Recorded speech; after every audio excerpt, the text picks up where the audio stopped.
America. It's a scammer, Kaiba. Come on, go. Yo, what happened? Come on, go. We don't have to go.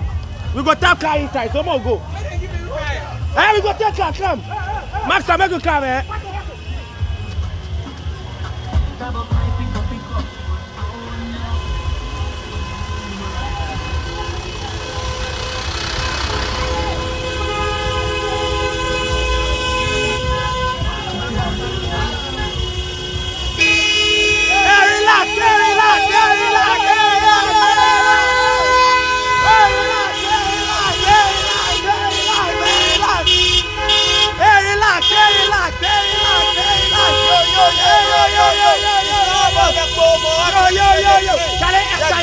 Addiction. What's up? Make it live. What's up? It's all about the Bomo 2020. Choma. This is all about zero. Nakani. Hey, winter. The superstar is in the building. It's all about the Jubio convoy. Yeah, man. This is the second edition. Yeah, man.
over no salary am here. Okay. Come back come am here.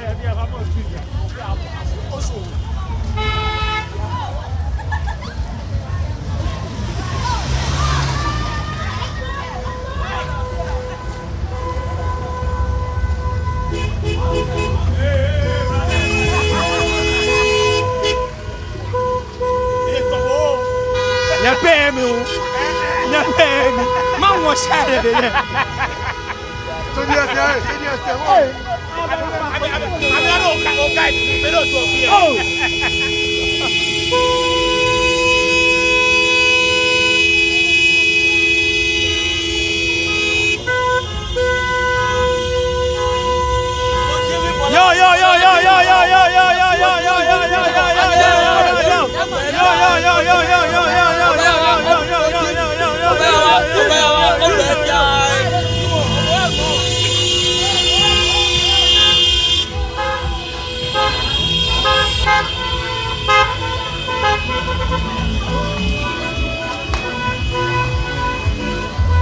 Make I enter this. Adebia, you chat too much.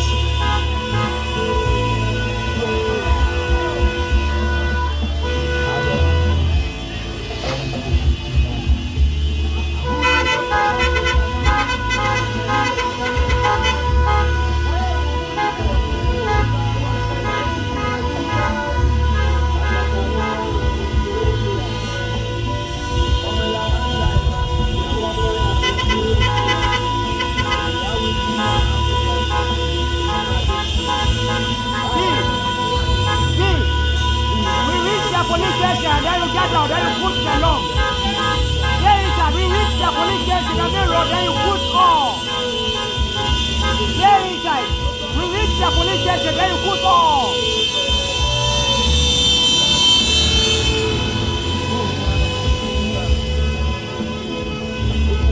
See, more go, talk about going fast more. More go fast more. Talk about make you go fast more.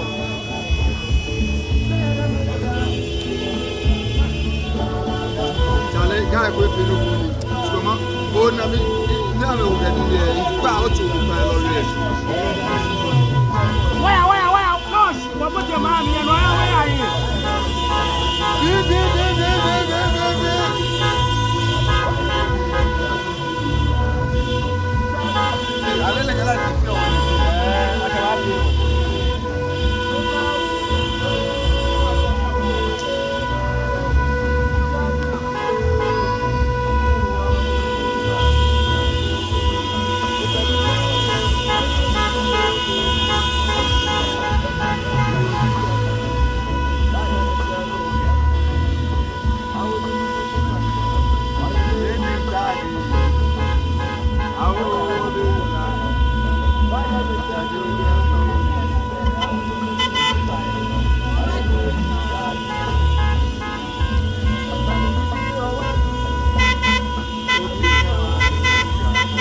Allez, oh Blago! Oh Blago!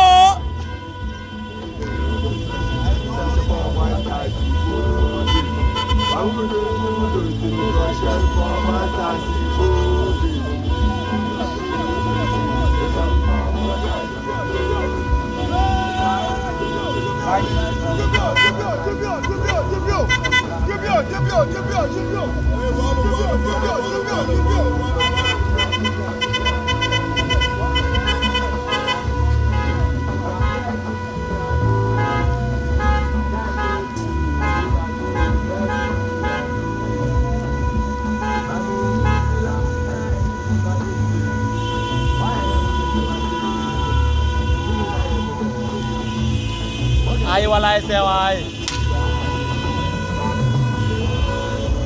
Go.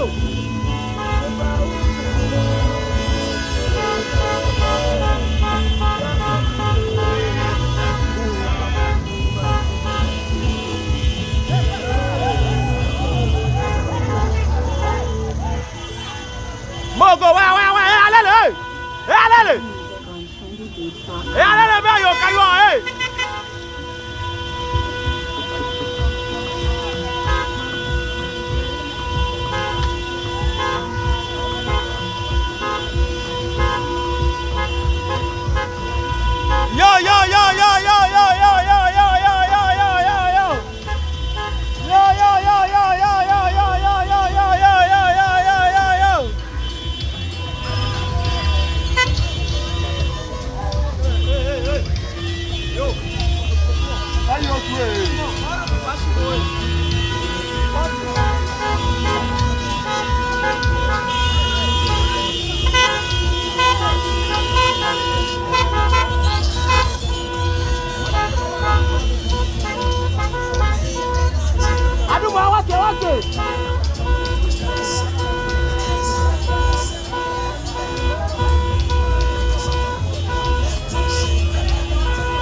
guy last year, Ilori.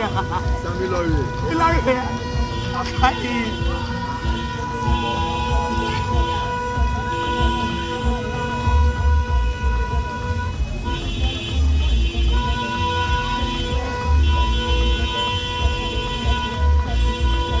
Chale, ya stop la reje fẹ́ wa bote. Ya stop la reje wa bote.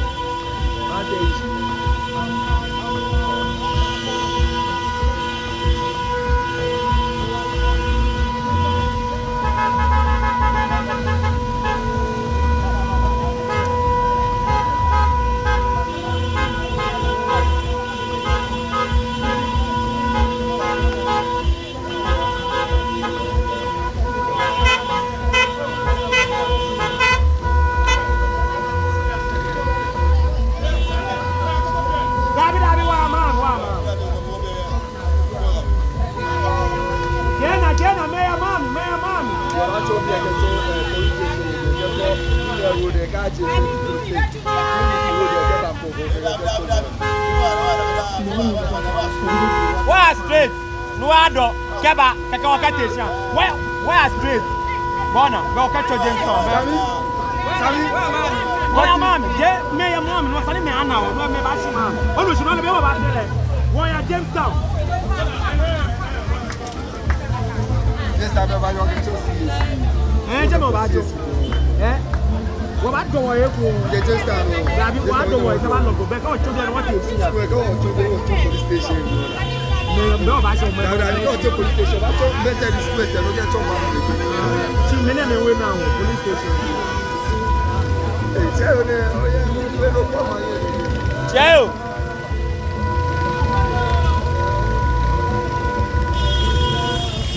Adúmọ̀ náà máa ń gbẹ̀dẹ̀ náà rè. Down inside and then get along.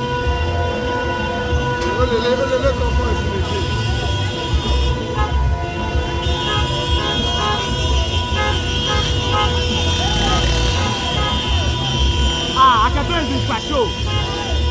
Mogoto le kebe jama show. Mogoto le kebe jama show. Mogoto le kebe jama show. Mogoto le kebe jama show. Kokolombo. Hey, Richard. Hey, Richard. Richard,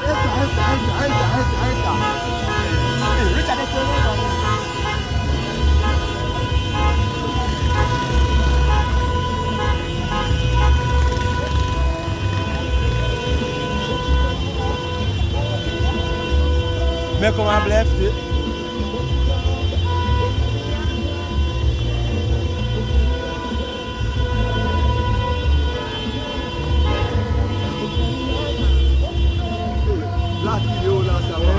e vai cachorro.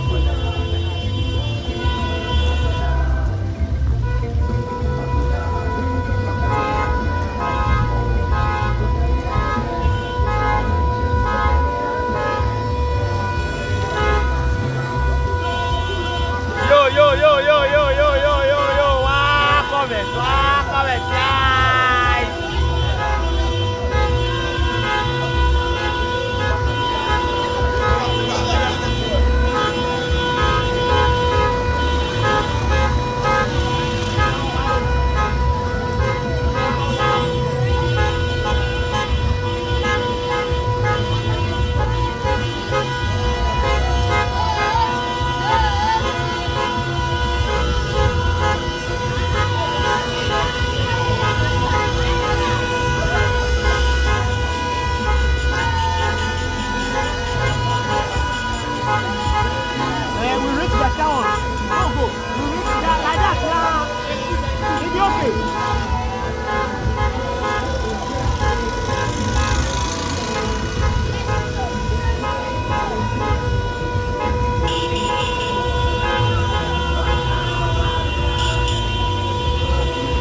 can't get the Abela party. Never choice.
Left it.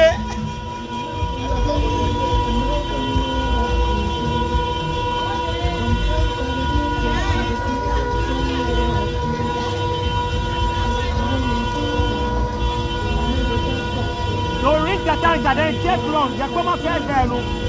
Go back, don't take long. One save. One save.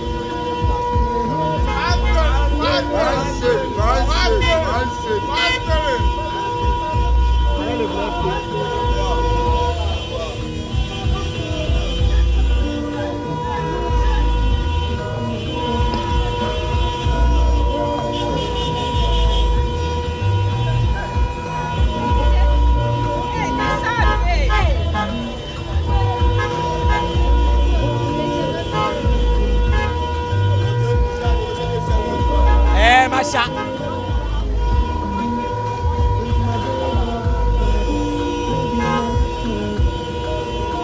Allez, l'homme left oh. Allez, l'homme left oh.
Lagos cab on the time of me.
If they go inside, they can.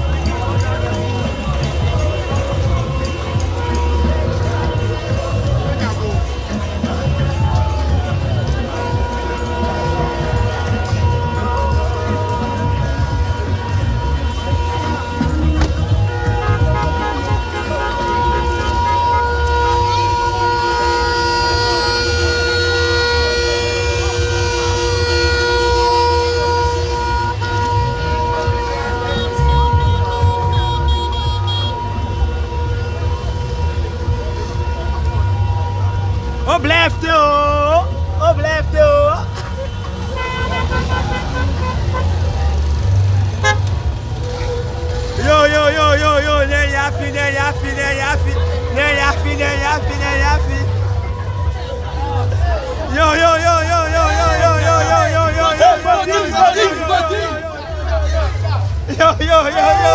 Yo. Hey. Fuck you.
Correct Jubio.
Duku sale.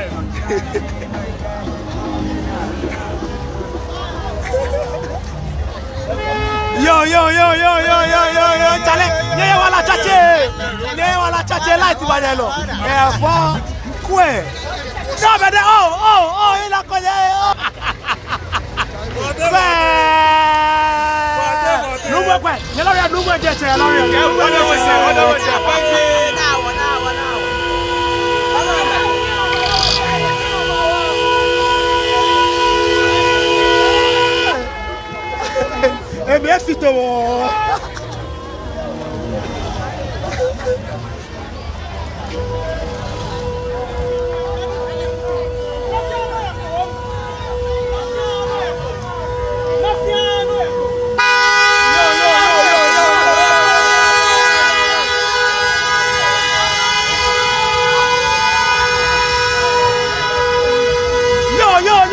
That squad.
Yo. Come on, Menoko. Third Convoy Car Edition. Sharp is happening live. Sharp each and every year. You can join your tractor, your bicycle, whatever it is. Just join the convoy. Sharp.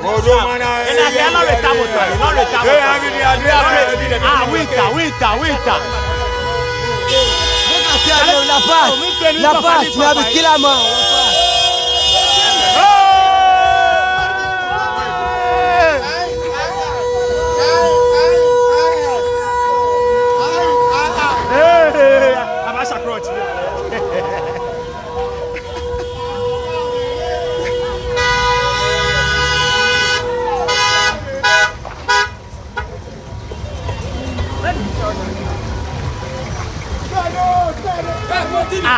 Anyanya squad is Anyanya. American squad.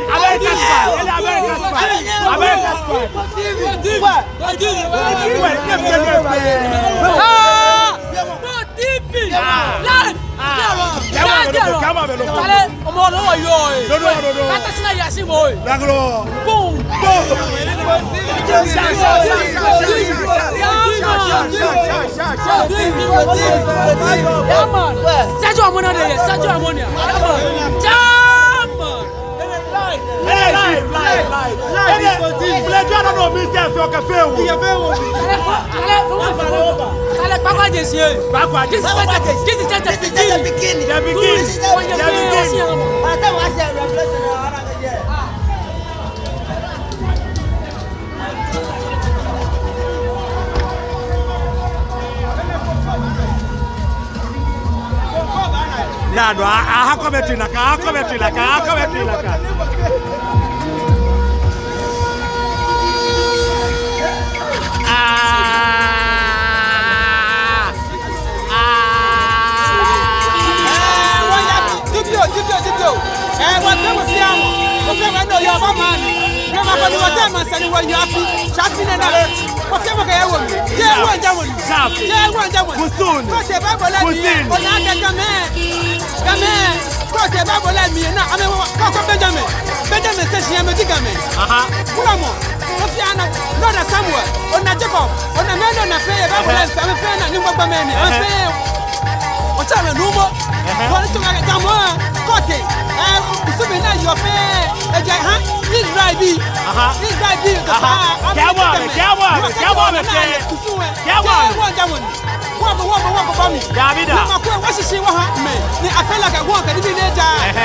Waba.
What?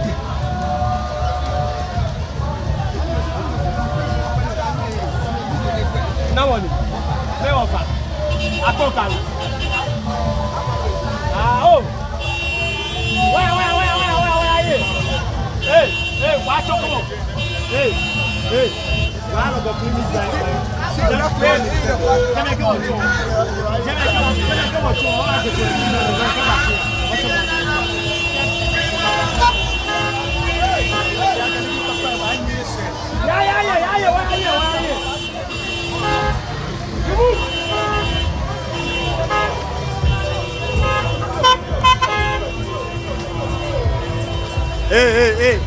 where are you? Happy with you. What's that? What are you going to do? Give me a waffle to go. What will life? Give me one.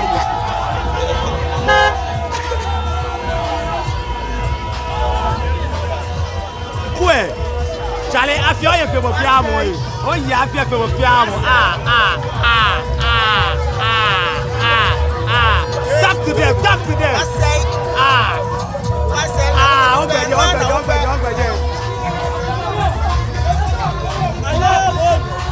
Last squad.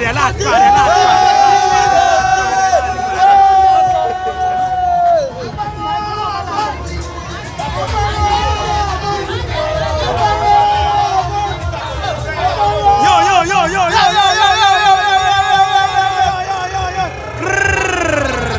Keep up. One way. One fellow going to get fine.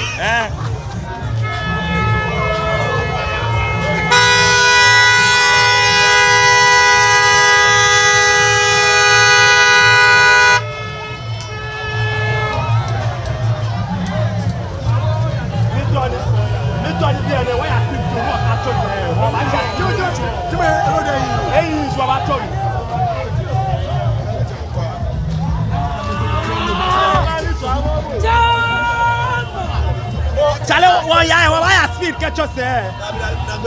Hey, you know what? Oh, yo, stay that way. Come on, yo, stay that way. Stay that way. What do I come here and go walk and speed to your bow? Rock, I'm a maca,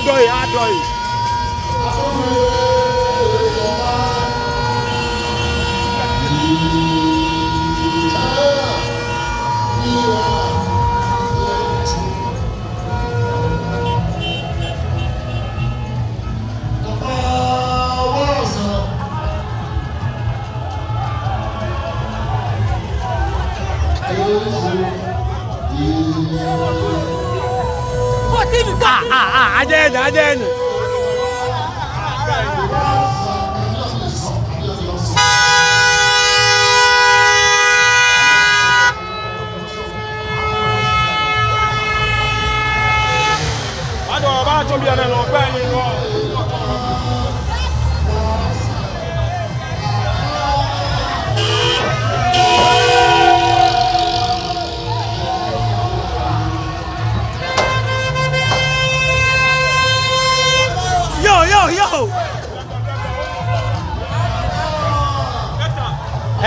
Abia express I do Abia.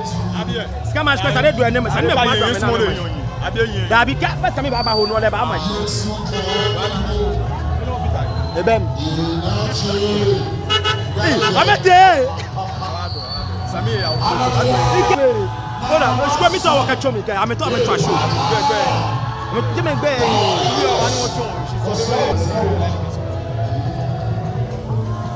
Amejo for we show ngbe live na won ba yo ale ko. Me ken so. Chale no jubi o mo convoy. No ojino no ke ba nyegbe no. Ona ke any share sadayo ala fi o. No ba shinye. Won le bi e aba gba kon ye ko. Aba piti aswa. Ke mo ko akeko ya fi share mo ko TV ke hale. Ni wo jeme no nye kan no fi ano no to na ne ya no ekun wo pe wonye wo fi live 2 hours 3 hours on TV wo pe wo pe wonye wo fi live na kan no share mo video no share page no like no ya YouTube no like page no share no ke mo ko akehia ya fi ekpo shi ekwepo on TV anyame ke mo amene ko ke afi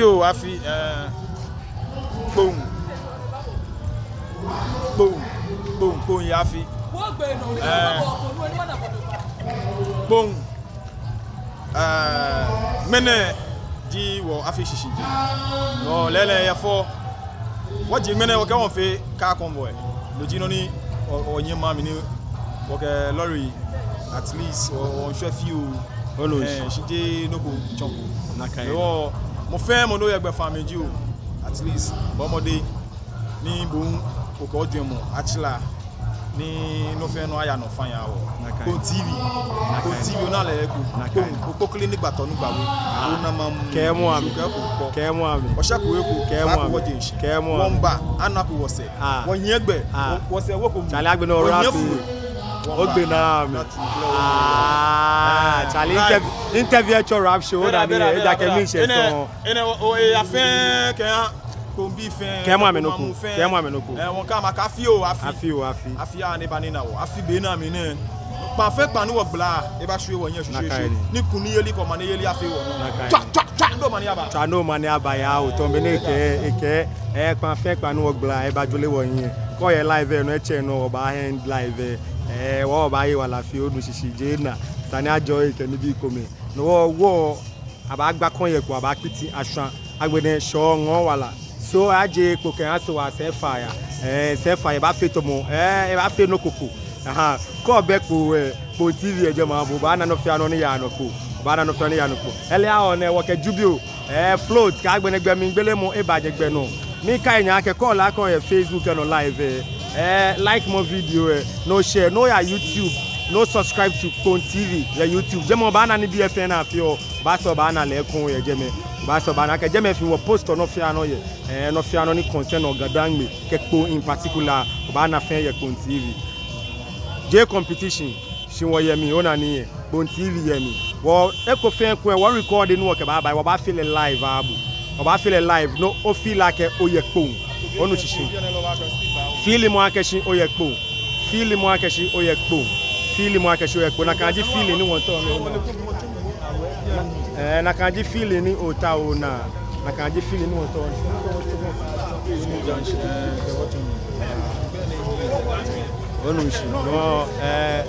no you know na your screen say no you know na your screen say no convoy no you know na your screen say no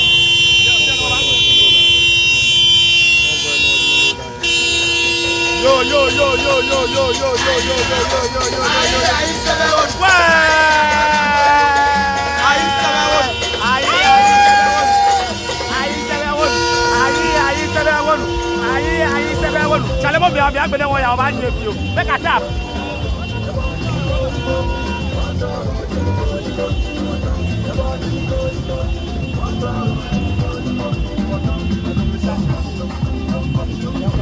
Mon ami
Eba.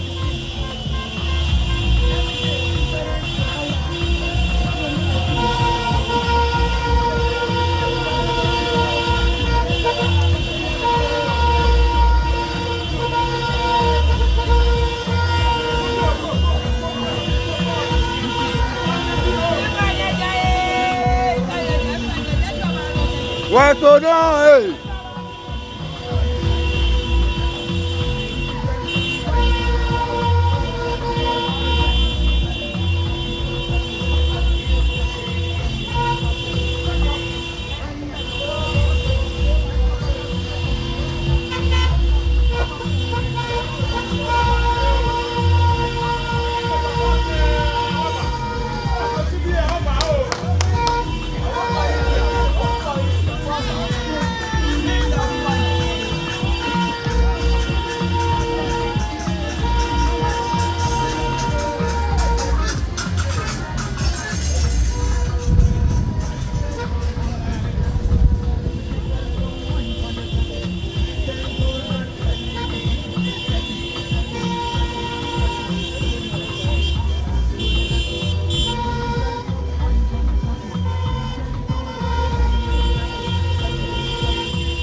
rẹ.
One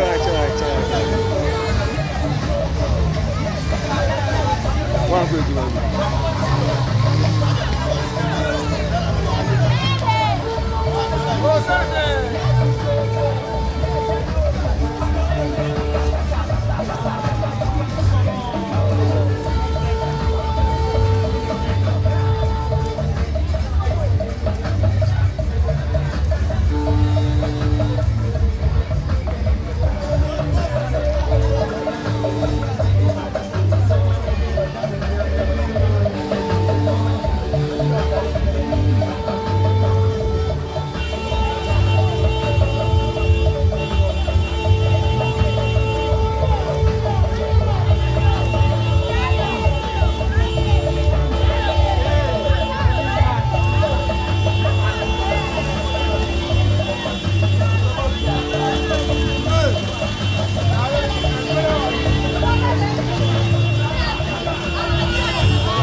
Also.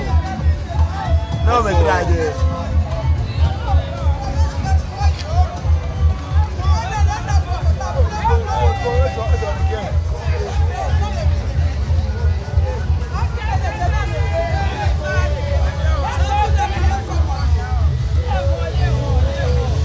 Alaji fight Keneke, Alaji.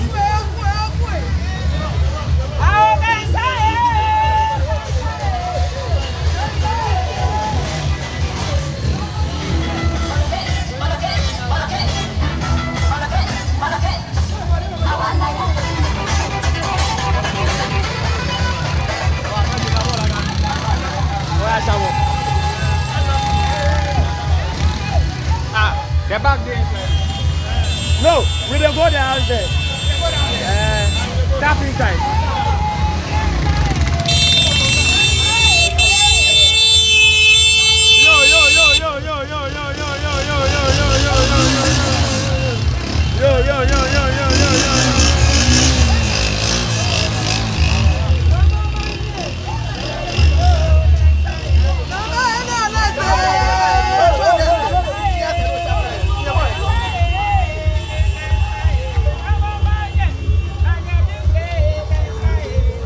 Yo, he left you back for the car inside.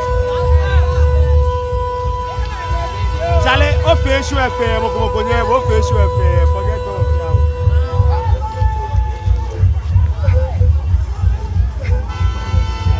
Charlie, they face you affair, they face you affair, they face you affair. Well, they face you affair. Ah, they face you affair, they face you affair, they face you affair. Well, the L'Oreal, when you say it's wrong.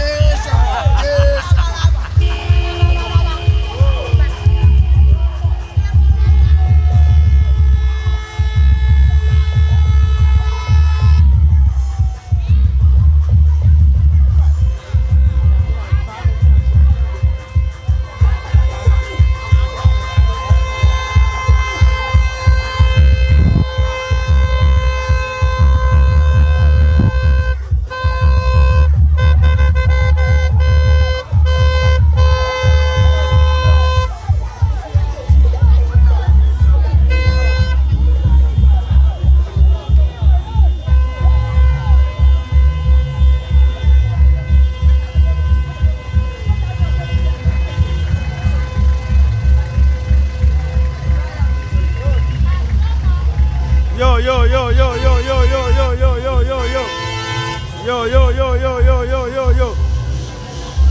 Bebeje, láti rí káàmì ìwé ọkọ náà yà kọ́ jẹ bebeje, àmì ìtọ́ni yẹ jẹ́ mi lọ́wọ́ bebeje. Àmì ìtọ́ni yẹ jẹ́ mi.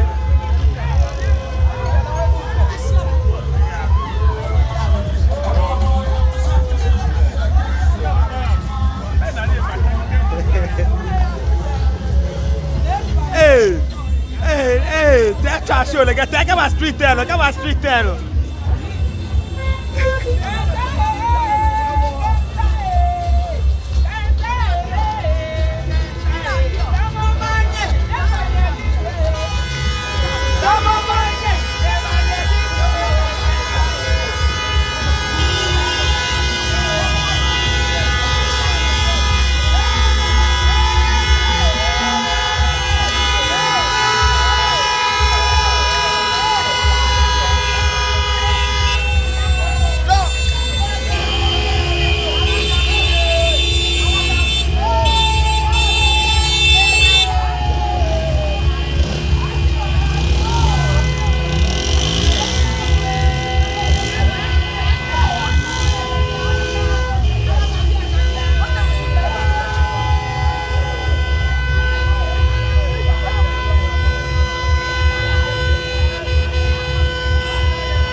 are shown again. Wow. They are moto ya da jawi lolo show le ta. Ni te moto ya da jawi lolo show la ta.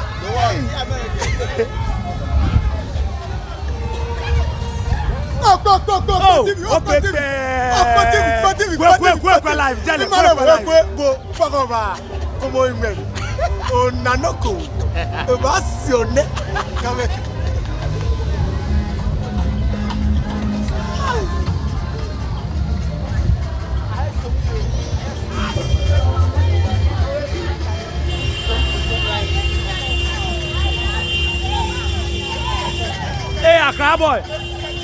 Accra boy, they say no over you. They say over you. Why am you mobile?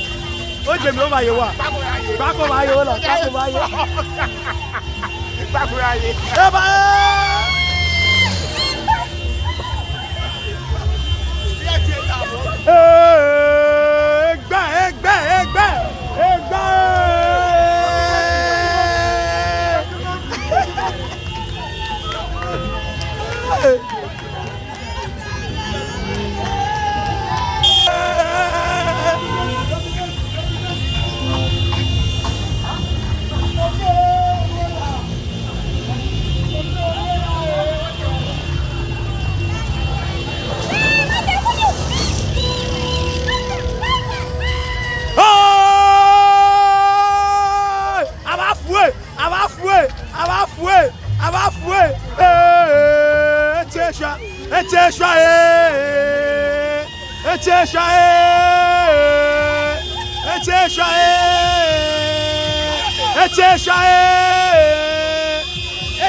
Hey, back!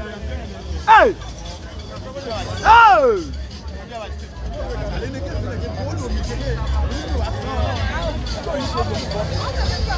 Oh! Hey, Duga! Hey, Sammy Park! Hey! Hey! Animal Park!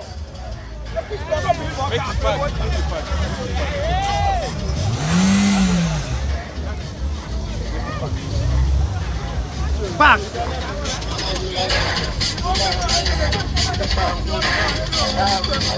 I'm halfway! Halfway! Waka waka, move up here, hey! Move up here, waka!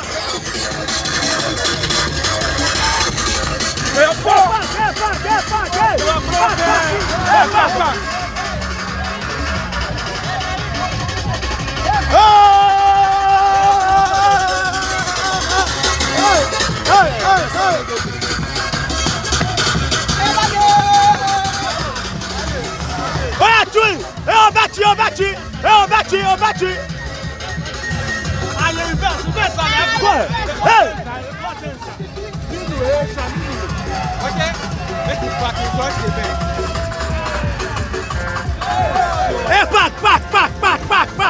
Back. It's true.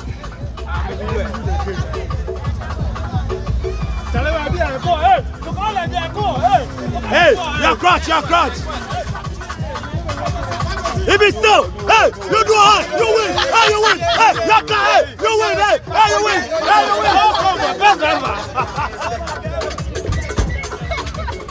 Hey, you win, you do all. Charlie, I feel no confused. Nakade air4. Charlie, don't a convoy there. Charlie.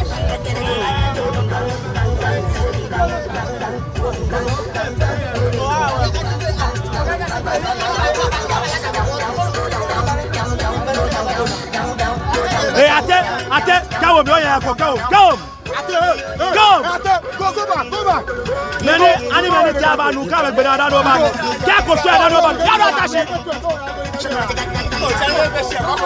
Yaro Atashi. Hey, Gatuso, come on me. Eh, come on, come here, Wata, Kako share, Robanu.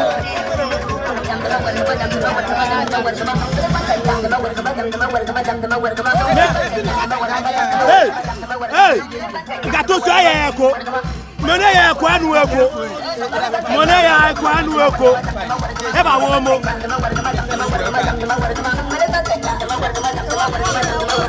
Nyanu. Nyaya eko mono ya fonu. Kama ni tena anu leko she. Nano ba no.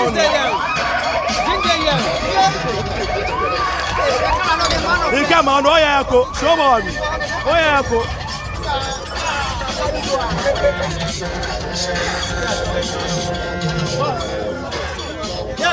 Yo, Charlie, this is your car. I don't want to check the car. See what all they come out. You do, Charlie. How you see this year's convoy? Charlie, not busy. The convoy be mad. Charlie, if you don't go somewhere, next year you go do something. You don't go somewhere, you miss something. Next year, the same thing. Charlie, Baba, you're telling me they be serious. You don't see? Oh, see me some small. Charlie, I don't know say me best driver like that. Oh no, it's Charlie, small drifting. Charlie, what can you hear me? What can you hear me? On TV. Jubio convoy organized at the Alata side. I mean, work been no war about back on about the Ashayako. Okay, watch on your radon.